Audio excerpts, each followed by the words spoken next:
மடிப்பாக்கத்தில் நடந்த முன்னாள் முதலமைச்சர் காமராஜர், நேசமணி, மாப்போசி உள்ளிட்டவர்களின் முப்பெரும் விழாவில் பாஜக தலைவர் அண்ணாமலை சிறப்புரையாற்றினார். எத்தனை பேருக்கு தெரியும், கர்ம வீரர் காமராஜர் ஐயா 3000 நாட்கள் சிறைச்சாலையில் இருந்தாங்க. 3000 நாட்கள்.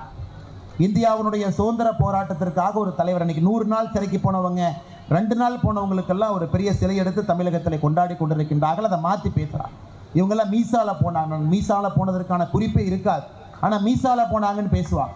மாப்போசி ஐயா, மாப்போசி சிவஞானம் ஐயா சாதாரண ஒரு மனிதர் இல்லையா, மெத்த படித்தவர். எல்லாம் படித்தவர்னா நம்ம என்ன நினச்சிக்கிறோம், ஸ்கூலுக்கு போய் படிக்கணும், டிகிரி வாங்கணும், குழந்தைகளுக்கு அதான் ரொம்ப முக்கியம்.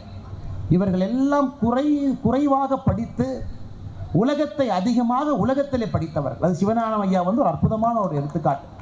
காரணம், அவருடைய குடும்பம் இன்னைக்கு பாரதிய ஜனதா கட்சியில் இருக்கிறார். அவருடைய மகள் மாதவி அக்காவா இருக்கட்டும், அவருடைய கொள்ளுப்பேரன் செந்தில் அண்ணனா இருக்கட்டும், இன்னைக்கு பாரதிய ஜனதா கட்சியில் சிவஞானம் ஐயா அவருடைய குடும்பம் இங்க இருக்கிறார். செய்திகளை உடனுக்குடன் தெரிந்து கொள்ள உடனே சப்ஸ்கிரைப் பண்ணுங்க.